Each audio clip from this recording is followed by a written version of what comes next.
seminato e i semini ha piantato.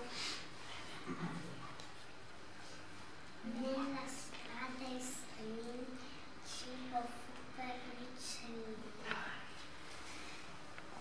Sulla roccia il seme caduto subito è cresciuto, ma senza acqua è seccato e il sole l'ha bruciato. Un altro tra le spine è caduto e l'ore è stato acuto. Le spine crebbero ancora un po' e se ne suffocò. L'ultimo seme è caduto nel terreno buono e è cresciuto e il suo frutto delicato a tutti ha donato. Non lasciamoci mangiare, nemmeno essiccare, non lasciamoci soffocare, piante rigogliose dobbiamo diventare.